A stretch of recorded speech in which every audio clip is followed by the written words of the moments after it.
Today we're talking about restoration landscapes, which can be both very challenging and a whole lot of fun for the person involved in it. Oftentimes a restoration is triggered by something such as a weather event where you lose trees. It might be a change in use on the property. It might be something such as an addition to the house. We're going to be talking to Brian Kinghorn today of Kinghorn Gardens, and Brian really specializes in doing a lot of restoration landscapes. Brian, do you want to talk a little bit about what it is that people should consider as they embark on this wonderful landscape adventure? I think the first thing they're going to want to consider is maybe doing an inventory of some of the baseline strengths of the existing landscape they're working with. One of those things might include the existing inventory of trees that are currently on the property.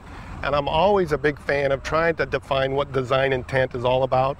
If you can make a 1 or 2 sentence paragraph about what your design intent is going to be, it'll prove to be a handy way to filter some of your decisions throughout the process. What are some of the wonderful and unusual materials that people might be able to use if they have a restoration landscape sort of site? Well, I'd place high value on the existing mature trees that are already on the site, since we're not a very heavily forested state to begin with. So even some of those trees that you wouldn't normally consider to be of merit, whether it be ashes or cedars or silver maples, they may in this particular instance provide that canopy cover or that shade that you need, or that's why you're probably living in the property you're living at, is because of the tree canopy. So you're going to want to try to layer other trees or plants in with that existing tree canopy, just like Mother Nature would do, and do understory trees and maybe select shrubs that would become the walls of the garden. Use ground covers and perennials that would function as the carpet and offer some type of accent or texture. So those are the kind of things that you're going to take into consideration, because you're really not dealing with a blank slate as you would with a new home or a new site. You're dealing with something that is going to be a strength, and so you're going to want to take advantage of that overstory cover, and you're also going to want to potentially borrow views from your neighbors that you might be able to frame from that canopy cover. Are there any sorts of specific recommendations that you'd make for people who are trying to work around existing trees to remain during a restoration landscape project? Well, one of the big things that people forget is the root system of the tree.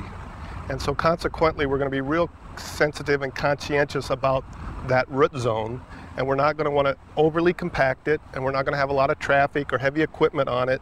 A lot of times people consider the drip line of the tree to be kind of the zone that they want to stay away from. You could probably go farther than that if you have the capability to do that.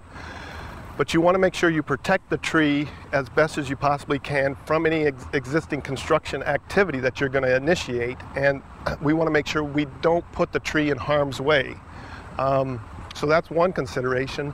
The other considerations would be to mix it up, because you probably have the opportunity to take advantage of some microclimates in a restorative garden project, as well as your soil profile is going to be probably better than if it was a new site. So I'd mix it up with other varieties of trees that you maybe wouldn't be able to utilize in other situations.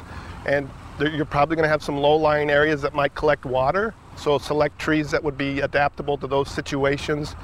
And find plants that are going to give you some seasonal interest. Woody plant material gives you a lot of seasonal interest without a lot of excessive fuss. You can have spring flowers, great leaf color, good form. So have some fun and mix it up. Okay, so a restoration landscape really can be something where people can add all sorts of diverse plant material. They can really change the way they use their property. What they really have to keep in mind is not doing damage to the existing materials that they want to remain.